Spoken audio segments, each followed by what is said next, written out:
Abre lá então em Efésios 5, irmãos. O texto que eu vou falar está a partir do verso 15. Aliás, existe um verso bem famoso que é lá o 18, que diz assim: e não vos embriagueis com o vinho no qual há dissolução, mas enchei-vos do Espírito. Vamos falar todos juntos? E não vos embriagueis com o vinho no qual há dissolução, mas enchei-vos do Espírito. Esse é o 18. Mas eu vou começar lá no 15. Eu só queria para você entender mais ou menos aqui o que nós vamos falar hoje. Efésios 5,15 diz assim: portanto, vede prudentemente como andais, não como nécios, e sim como sábios, remindo o tempo, porque os dias são maus. Por essa razão, não vos torneis insensatos, mas procurai compreender qual a vontade do Senhor. E não vos embriagueis com o vinho no qual há dissolução, mas enchei-vos do Espírito. Amém. Pai querido, em nome de Jesus, nós nos colocamos diante da Tua palavra, Senhor. Dá-nos ouvidos para ouvir, dá-nos olhos para enxergar, ó Pai, a Tua vontade. Em nome de Jesus, ó Pai, nós abrimos o nosso coração para que o Senhor ministre, em nome de Jesus. Amém. Então aqui, veja, irmãos, há uma recomendação para a igreja do Senhor.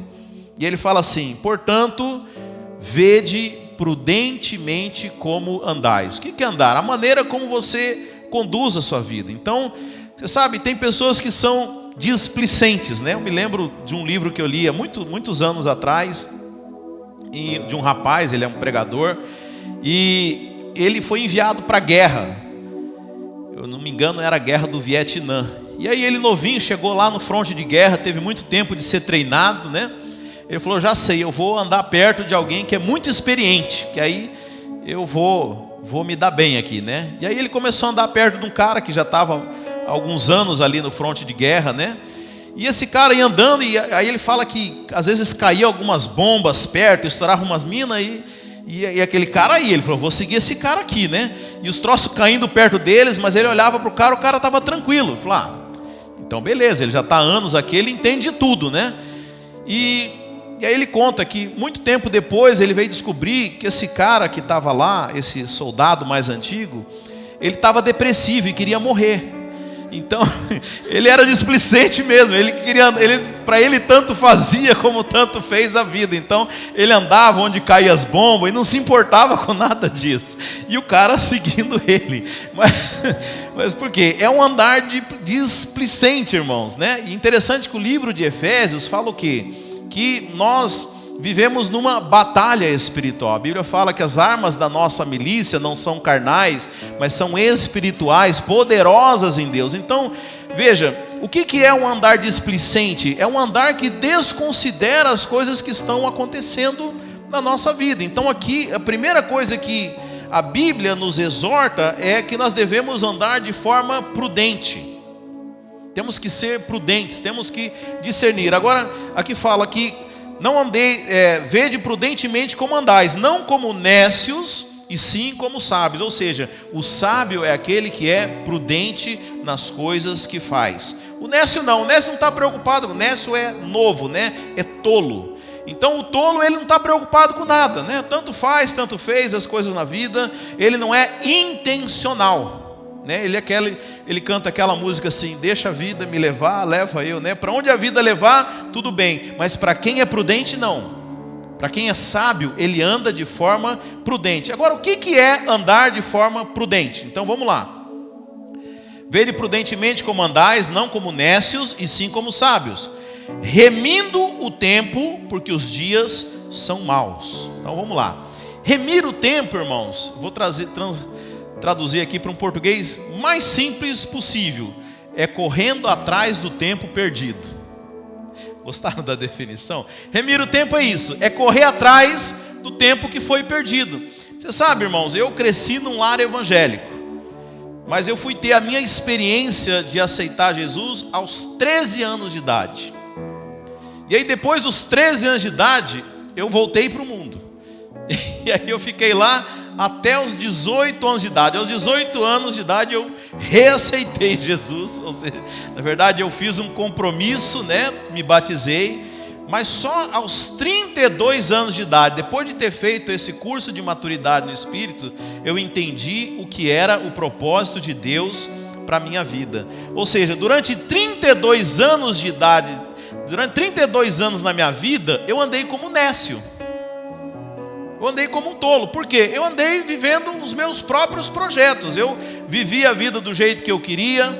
Você sabe, existe um pensamento muito ruim nas igrejas que o objetivo de Deus é só a conversão. Ah, você converteu, agora você vem para cá. Pronto, agora você fica aí sem fazer nada, sei lá, fica ensaiando música, fica ensaiando teatro até eu voltar. Não é esse o propósito de Deus. Deus tem um projeto para nós aqui, irmãos, amém? E quando você desconsidera, quando você começa a viver o seu próprio projeto, você está vivendo como um nécio, você está vivendo como um tolo, porque você não cumpre aquilo que Deus quer fazer na sua vida. Sei que os irmãos têm uma preocupação especial com aquilo que é pecado, né? Você sabe, pecado, se você for olhar a origem dessa palavra, a tradução melhor para a palavra pecado é errar o alvo. O que é pecado? Errar o alvo. Ou seja, você estar fora do propósito. Alguém que lança um dardo, lança uma flecha, mas ela caiu fora. Isso é pecado. Você errou. Deus queria que você fizesse isso e você fez aquilo. Mas o pior, irmãos, é Deus queria que você fizesse isso e você não fez. Uma vez o Espírito Santo estava ministrando no meu coração e ele falou isso, você sabe, Elias? As pessoas são muito preocupadas com o que fazem, né? Ah, eu não posso fazer isso, não pode fazer. Mas a falta mais grave das pessoas não é o que elas fazem, é o que elas deixam de fazer. Porque elas deixam de estar no propósito. Porque se você está no propósito do Senhor e você errou, ok, Deus te perdoa. Abraão foi chamado, ele saiu da casa dele, ele foi para uma terra que ele não conhecia, e lá ele mentiu para Faraó, mentiu para Abimeleque, fez um monte de erro, teve um filho com a escrava dele, mas não importa, mas ele foi, ele obedeceu a Deus, e no final, Deus deu um jeito, o negócio deu certo. Qual que é o problema? Se ele não fosse. Sabe aquela pessoa que tem tanto medo de errar, que ela não faz nada. Ah não, se eu não fizer nada, eu não errei. Não, se você não fez nada, você já errou. Você já está errado. Você errou o propósito, porque Deus te criou com um propósito. Deus tem um plano para a sua vida. E deixa eu dizer, isso não é uma frase clichê de algum tipo de coach, irmãos. Não, é o que a Bíblia diz. Deus nos conhece antes da fundação do mundo. Você não foi gerado no ventre da sua mãe. Então, se você pensa, eu nasci por engano, minha mãe não me queria, não importa se queria ou não queria, porque quem quis você foi Deus. Ninguém vem à vida se Deus não permitir, irmãos. E a Bíblia fala que Deus nos escolheu antes da fundação do mundo e nos predestinou para sermos conforme a imagem do seu Filho Jesus. O que é predestinar? É estabelecer um destino prévio. Então, imagina, eu vou ter um filho. Quem que vai ter um filho e não tem sonhos com esse filho? Quem que tem um filho e não projeta as coisas para esse filho? Eu queria que o meu filho fosse bem sucedido. Eu queria que meu filho desfrutasse disso. Da mesma forma, Deus conosco, irmãos. Então, quando a Bíblia fala que Deus nos predestinou, está dizendo o quê? Que Deus sonhou com um destino para nós. Deus preparou um caminho, Deus preparou obras. A Bíblia fala que nós não somos salvos por obras para que ninguém se glorie, mas nós somos salvos para andar nas boas obras que Ele de antemão preparou para que nós andássemos nelas. Ou seja, é como um pai que prepara um caminho para o filho e deixa tudo pronto para que ele possa desfrutar. Aí você imagina a tristeza desse pai quando o filho decide ir por um outro caminho, que é muito pior. Mas filho, olha aqui o que eu preparei para você, olha as coisas que eu deixei para você, né? As obras para você andar nelas, as coisas que você iria desfrutar, né? Você imagina a expectativa ali de Deus com Adão e Eva, e aí, não, eu prefiro seguir o meu caminho e vou fazer de qualquer jeito. Sabe, a Bíblia fala que isso é você andar como um nécio, você andar como um tolo.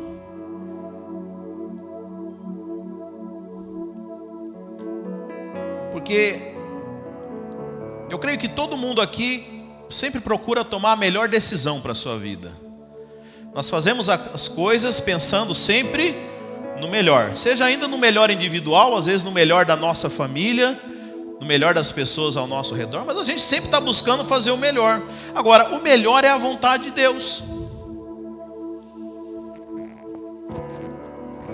Não existe nada melhor do que a vontade de Deus. Se a vontade de Deus é melhor e você está buscando o melhor, você precisa andar na vontade de Deus. Ah, mas não parece melhor. Não tem problema parecer. Tem coisas que você só vai entender lá na frente. Mas é a melhor, irmãos. Porque há caminhos que aos olhos dos homens são bons, mas são caminhos de morte. Você sabe, o diabo ele não aparece para ninguém com um tridente, um rabo todo de vermelho, parecendo um chapolim. Não, o diabo ele é sedutor, irmãos. O pecado é gostoso. Se fosse ruim, ninguém pecava. Então o problema é que ele tenta te seduzir. E quem anda por vista, quem anda por sentimentos, quem não tem uma decisão firme em seguir aquilo que é a vontade de Deus, vai cair nesse laço do passarinheiro, vai cair nesse caminho, porque, como eu falei, aparentemente sempre é tudo lindo, é florido, é bonito, a história é boa, é convincente a mentira do diabo, mas é uma arapuca, é um laço, é uma armadilha que o diabo coloca. Então o único antídoto é você ser firme na decisão de andar dentro da vontade do Senhor, que é perfeita. Então fala o seguinte, né? Vede prudentemente como andais, não como necios, e sim como sábios. Agora, como que o sábio anda? Remindo o tempo, ou seja, correndo atrás do tempo perdido. Então, voltando aqui, como eu falei, até os meus 32 anos de idade, mesmo tendo uma conversão, eu não tinha entendimento de que Deus tinha uma vontade para mim. O negócio era mais ou menos assim, ó. Você se converteu, beleza, vou anotar seu nome aqui, a gente se vê a hora que você morrer, tá? Até mais. Bye, bye. Cada um por si, Deus por todos. Eu achava que era assim, irmãos. Assim, eu imagino que deva muita gente pensar que é isso, né? Ó, você se converteu, que legal. A gente se vê daqui a pouco lá no céu, tá? Mas não. O dia que eu entendi, mesmo depois de anos de crente, de crentura, que havia um propósito, que havia um caminho, qual que é a minha atitude agora? Que eu tive discernimento, revelação. Agora eu preciso remir o tempo. O que é? Correr atrás do tempo perdido. Por quê? Porque os dias são maus. Agora, só para você entender, né? Esse maus na Bíblia significa poneros no grego. Não é mal de maldade em si, tá? Porque Jesus quando ora, por exemplo, no Pai Nosso, fala livrai-nos do mal. As pessoas pensam que Jesus está se referindo a Satanás, mas não. Jesus está falando livrai-nos do poneros. O que é poneros no grego? São dias cheios de labores. Dias em que você trabalha, é tanto compromisso, é tanta coisa que você não tem tempo de mais nada. Parece com algum país que vocês conhecem? Então, nós precisamos remir o tempo, porque os dias são cheios de labores, cheios de coisas, cheios de atividade. Mas deixa eu dizer, fazer muita coisa não quer dizer que você está produzindo. Você sabe, você pode fazer muita coisa e não está saindo do lugar. E é isso, na verdade, que o diabo faz com as pessoas. Coloca tanta coisa, e você não consegue produzir, você não consegue render, você está tão atarefado, tão cheio de coisas. Então a Bíblia fala, ande como um sábio. Você precisa correr atrás do tempo perdido, porque o único caminho que te leva para frente é o caminho que Deus projetou para você. Senão você está andando em círculos. O que adianta conquistar o mundo inteiro e perder a sua alma? O que adianta ser rico e perder a família, perder os filhos, perder os valores? Então, veja, esse mundo ele fica te enganando e fazendo você andar em círculo, mas quando você tem revelação da vontade de Deus, você vai começar a andar como um sábio, aí você vai procurar remir o tempo, ou seja, correr atrás do tempo perdido. Eu fui me dar conta disso aos 30 anos de idade, mas não sei quando que você tem esse estalo, mas agora você, poxa vida, tanto tempo que eu passei, agora eu preciso correr atrás. Eu preciso fazer aquilo que era para eu ter feito desde o início, mas que por alguma razão, né? E aí aqui continua, remindo o tempo, porque os dias são maus, são atarefados. Por essa razão não vos torneis insensatos, mas procurai compreender qual a vontade do Senhor. Então é isso. Então quando você discerne a vontade de Deus para a sua vida, você começa a andar de forma prudente, de forma intencional. Você não vai desperdiçar o seu tempo. Não, eu vou agora remir o tempo. O tempo que eu perdi, né, com tanta distração, com tanta besteira, correndo atrás de vento nesse mundo. Você sabe, eu estava preparando essa palavra aqui, lendo também Mateus 6, onde Jesus ele fala: não andeis ansiosos com o que comer, com o que vestir. Por acaso, né, o vosso Pai não vai te dar todas essas coisas, mas buscar em primeiro lugar o reino dos céus e a vossa justiça, e todas as outras coisas vos serão acrescentadas. Então há um projeto, há uma prioridade. A Bíblia fala: buscar em primeiro lugar o reino dos céus e a sua justiça. Ah, pastor, mas eu queria ser rico. Tudo bem, todas as outras coisas vos serão acrescentadas. Quando, irmãos? Quando você buscar em primeiro lugar o reino dos céus. O problema é que a gente subverte a ordem. Fala: ah, quando eu for rico eu vou fazer a obra de Deus. Vai nada. Aí você não vai ter tempo também para isso. Eu vi um quadro uma vez. Era um bebezinho assim, muito jovem para fazer a obra de Deus. Aí já era adulto. Muito ocupado para fazer a obra de Deus. Aí já era velho. Muito velho para fazer a obra de Deus. Você nunca tem tempo, porque o tempo é agora. Se você não tomar essa decisão, vai passar. E você chegou lá, você não remiu o tempo. Você andou como um tolo. Você andou como um nécio. Você não andou de forma prudente. Você ficou distraído, você ficou encantado, ficou vislumbrado com as coisas desse mundo. Jesus estava andando com seus discípulos e foi com eles para Jerusalém. Jerusalém era tipo uma Nova York, assim, irmãos. Era uma cidade moderna, tipo um Times Square. E aí eles passaram, né, Jerusalém era Nova York, eles passaram ali na frente do templo, que era uma Times Square, assim, eu imagino, né, nos dias de hoje, né. E os discípulos vislumbrados com aquilo. Nossa, Jesus, olha que lindo esse templo. Você sabe o que estava na cabeça de Jesus? Não vai ficar pedra sobre pedra. Isso aí que vocês se gabam, que você acha que tem algum valor, isso aí não vai virar nada, vai virar pó. Mas eu reconstruirei o templo em 3 dias. Enquanto os discípulos estavam olhando para as grandes coisas desse mundo, Jesus estava pensando na cruz, estava pensando na crucificação. Então, irmãos, nós temos que remir esse tempo. Não é mais tempo da gente ficar se distraindo com as coisas. Não estou falando que você não tem que ser alegre, não estou falando que você tem que se divertir, mas a sua alegria não pode ser isso que o mundo oferece e pinta de alegria, porque a alegria do mundo ela é tão passageira, ela é tão fugaz, ela dura tão pouco. A verdadeira alegria está no Senhor, está nas coisas de Deus. Há satisfação, há suprimento, sabe? Você precisa investir nisso, sabe? Às vezes a gente investe em tantas coisas, em estudo para as coisas do mundo, e às vezes investir tempo em algo que é de Deus e que é eterno, porque a Bíblia fala que o mundo e a sua vaidade vão passar, mas aquele que faz a vontade de Deus permanece para sempre. Às vezes naquilo que é eterno a gente não gasta tempo.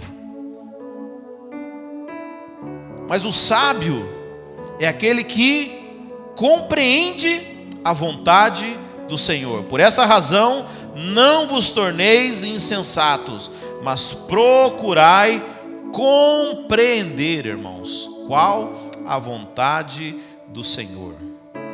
Nós precisamos compreender a vontade do Senhor. Sabe, nós vivemos dias, irmãos, em que a única coisa que conta é a sua vontade. E aí o cara vai lá na igreja e não, é porque Deus vai fazer isso para você, e vai. Irmãos, existe algo que é maior. Eu me lembro que às vezes eu ia em igrejas onde tinha um profético, mais aflorado, e aí o irmão fala: Deus tem um projeto na sua vida, né? Deus tem um projeto na sua vida. Mas você sabe a maneira mais correta de falar isso? Deus tem a sua vida para um projeto, porque o projeto não gira em torno de você. Você é uma pecinha dentro de algo muito maior, que é o projeto de Deus. Vai muito além da sua necessidade pessoal de viver bem, de ter uma casa, de ter uma família. Não, o projeto é muito mais do que isso, irmãos. Deus está movendo sobre o mundo, sabe? Nós somos parte disso. Você é parte desse projeto. Se você lê aquilo que Deus começa a fazer lá em Gênesis com o homem: crescei, multiplicai e dominai. E que por conta do pecado do homem foi interrompido aquele propósito e foi restabelecido na cruz com Jesus. Você vai ver o cumprimento dele lá em Apocalipse. O homem governando com Jesus. Jesus vindo estabelecer o seu reino. E os crentes vencedores reinando com Jesus Cristo.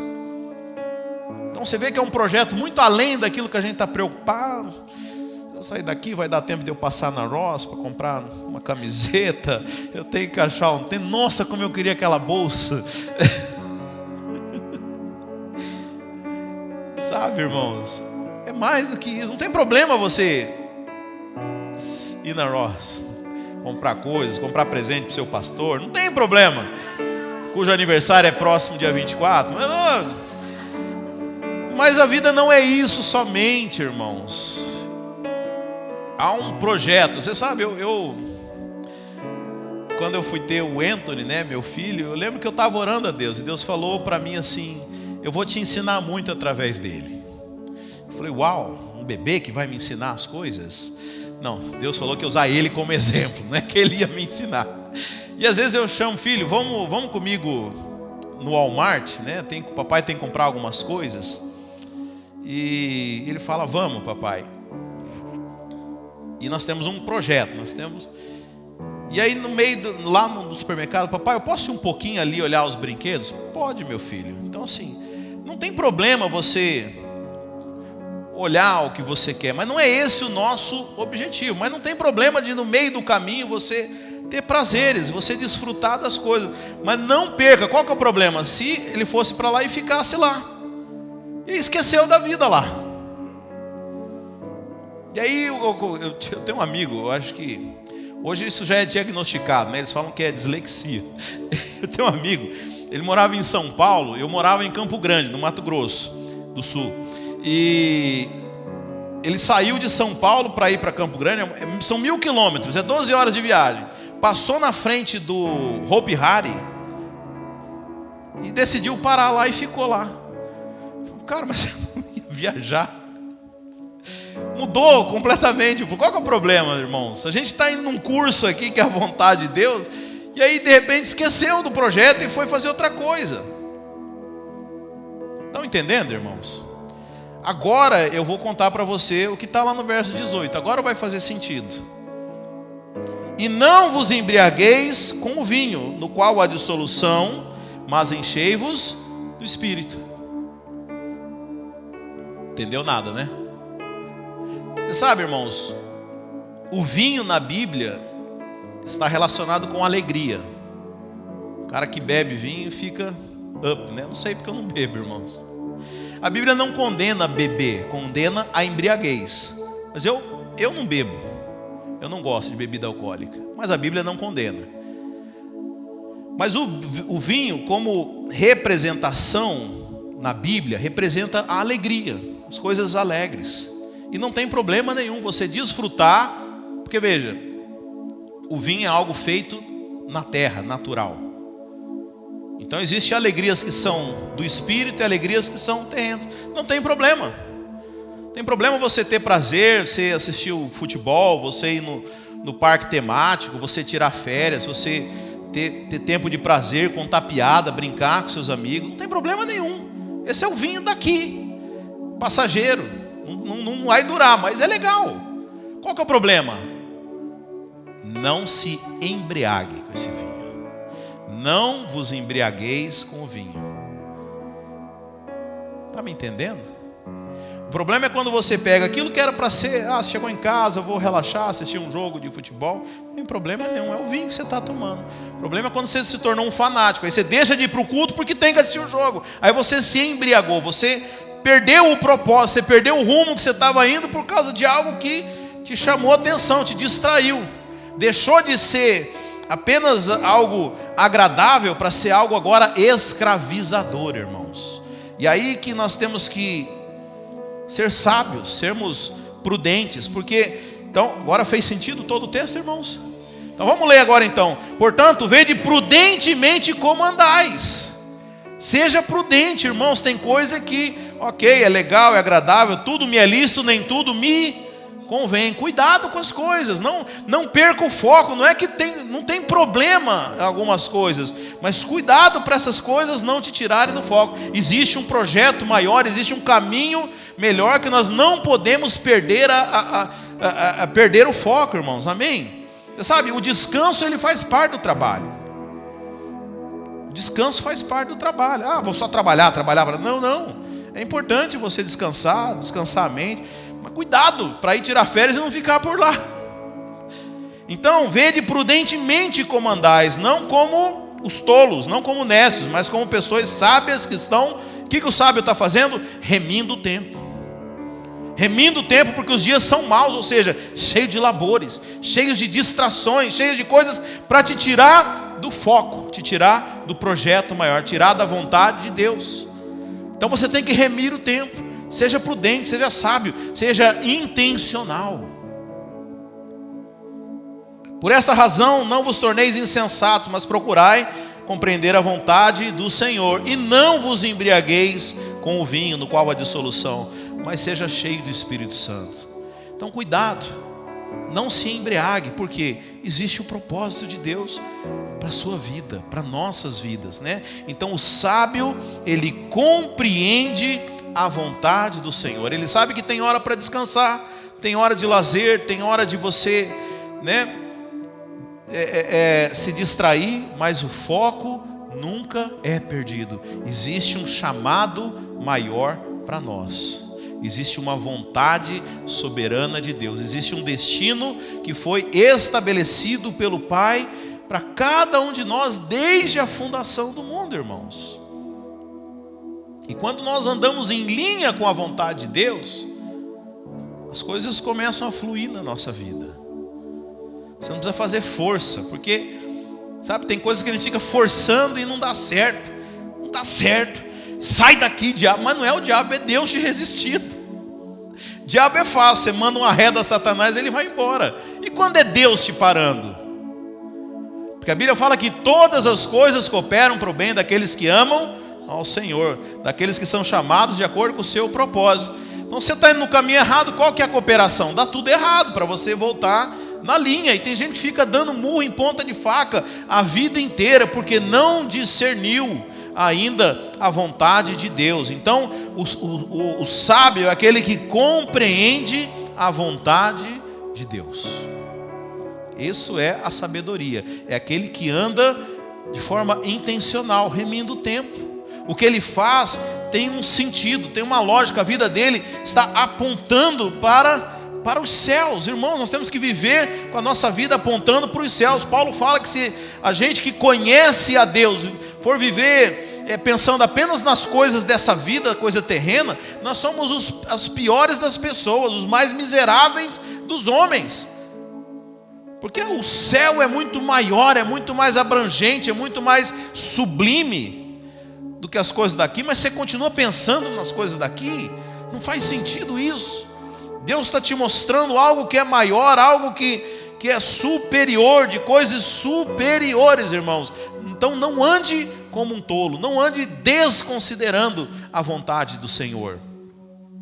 E essa vontade, irmãos, nós devemos compreender. A palavra compreender, mas talvez melhor seria discernir, porque você sabe, compreender é quando a gente entende, mas tem coisa que a gente não vai entender, nós só vamos discernir. Não, Deus quer que eu faça isso. Eu não entendi, eu não sei porquê, para mim não tem lógica nenhuma, mas eu vou ser obediente e vou fazer dessa forma. Então, nós temos que discernir a vontade de Deus. Tem coisas que estão explícitas na Bíblia, são linhas gerais. Uma das coisas, a vontade de Deus é a igreja. Está muito claro, irmãos. Jesus morreu para estabelecer a sua igreja. Hebreus fala: não deixai-vos de congregar, ainda mais quando se aproxima o dia. Então isso é claro. Temos que andar junto, em família. A igreja é a arca de Noé desses dias. Vai vir o juízo, quem estiver dentro da arca vai ser salvo, irmãos. Agora, existem coisas que nós temos que discernir no plano individual. Você sabe, não ia caber na Bíblia botar o que era para cada um aqui, a vontade de Deus. Então Deus, você precisa investir tempo nisso, né? Quantas vezes a gente investe tempo fazendo planos? Agora você vai investir ouvindo os planos. Como? Primeiro, o plano de Deus no âmbito individual tem que estar de acordo com o âmbito, com as linhas gerais. Se a vontade de Deus para os nossos dias é a igreja, jamais a vontade individual de Deus para você vai ser: não, vai viver sozinho, longe da igreja. Está me entendendo? O plano geral, ele é maior do que o individual. O de individual tem que caber dentro dessa estrutura. Então essa é a primeira coisa. A palavra, quando você começa a entender em linhas gerais a vontade de Deus para o nosso tempo, e essa é a primeira coisa. Mas você precisa se aplicar a entender, a se envolver. Então, se o projeto é a igreja, eu vou me envolver na igreja. Vamos ser igreja. A igreja é a expressão de Cristo. Por que apesar de Cristo habitar em mim, irmãos, eu sozinho não sou a expressão de Cristo. Homem nenhum consegue ser a expressão da completude de Cristo, porque Cristo é multiforme. Então nós só conseguimos expressar a Cristo quando estamos juntos. A Bíblia fala que individualmente nós somos membros do corpo. Agora, uma mão, ela é membro do corpo, ela é corpo, mas individualmente ela não expressa o corpo. Então nós conseguimos expressar Jesus quando estamos conectados ao corpo. E juntos nós expressamos a Cristo. E da mesma forma que Jesus veio, a Bíblia fala que andou por toda parte, anunciando o evangelho, pregando as boas novas, curando enfermos, expulsando demônios, libertando os cativos. É o que ele continua fazendo até hoje, através do seu corpo. Através do seu corpo. Porque o corpo é quem me leva até os lugares. E hoje quem leva Jesus até os lugares é o seu corpo, é a igreja. Então, esse é o projeto. Estou dando as linhas gerais aqui. Mas dentro do corpo existe uma função para você. Você foi chamado para algo. Deus te plantou com um propósito. Então eu quero dizer que você precisa discernir dentro do corpo onde que é o lugar onde você vai se encaixar, onde que é o seu lugar no corpo. E veja, esse lugar também não é fixo, porque Deus vai te promovendo. A Bíblia fala que aquele servo que tinha 5 talentos, ele trabalhou com seus talentos, e o que aconteceu com ele? Ganhou mais 5, ganhou uma promoção. Aumento de salário? Não, aumento de serviço.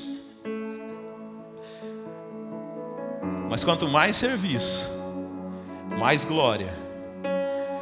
Porque a Bíblia fala que Jesus Cristo virá no esplendor de sua glória e recompensará as obras de cada um. Não tem nada a ver com a salvação. Não vai recompensar a salvação de ninguém, porque você não fez nada para ser salvo. Mas as obras, a Bíblia fala: aquele que deu um copo d'água para alguém com sede vai ser recompensado. Tive fome e me deste de comer. Estive preso e foste me visitar. Esse vai ter recompensa. Porque esse entendeu, esse se tornou um sábio, esse se tornou digno de desfrutar da herança. Todos os filhos são herdeiros, sim ou não, irmãos? Mas a Bíblia fala que enquanto o herdeiro ele é menino, enquanto ele é nécio, enquanto ele é criança, ele não pode desfrutar da herança. Somente quando ele se tornar alguém maduro. A esse o Senhor confia os seus tesouros e as suas riquezas. Amém, meus irmãos? Se coloca de pé.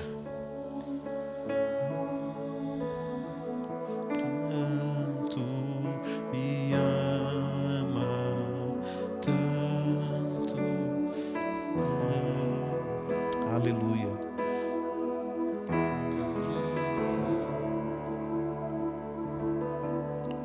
Vamos orar ao Senhor.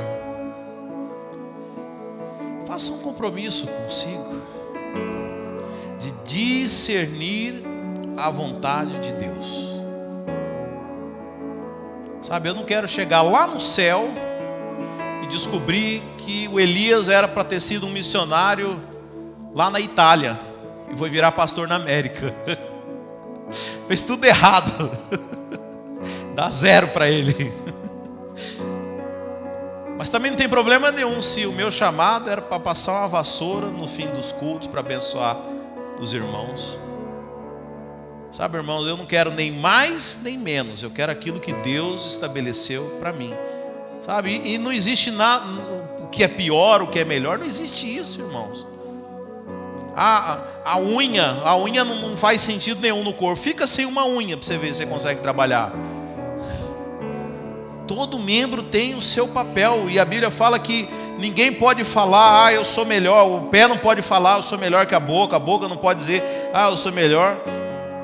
Sabe, o importante é você estar no centro da vontade de Deus. O problema é que a gente fica pensando, só quem prega que tem valor. Não, irmãos. Não. Muito pelo contrário, a Bíblia fala o quê? Aquele que quer ser o maior, seja servo de todos. Quanto mais você serve, maior você é. Sabe, nós somos chamados para servir. Então você precisa discernir a vontade de Deus. Seja alguém disponível. Eu tenho dificuldade de discernir, não tem problema nenhum. Pergunta para o seu líder, para o seu pastor, que eu vou dar um monte de função para você. Você vai se achar, porque é o que Deus tem para você, irmãos. É tempo da gente produzir coisas que são eternas. Tempo da gente começar a produzir coisas que vão realmente contar diante de Deus. Porque, como eu falei, eu citei Colossenses, né? Que o mundo e a sua vaidade, eles passam, mas aquele que faz a vontade do Senhor permanece para sempre. Vamos focar naquilo que é eterno. Vamos deixar de se embriagar com tantas distrações que nós temos nesses dias, mas começar o ano fazendo e andando em linha com o projeto de Deus. Não é o seu projeto, não é sua listinha de coisas pessoais, não. Projeto de Deus. Nós vamos trabalhar em algo que você vai passar para a eternidade e não vai acabar, irmãos. É algo eterno. O que você começar a construir agora é para a eternidade. Não é só para essa vida, não, irmãos. Mas é aquilo que tem valor diante de Deus. Amém?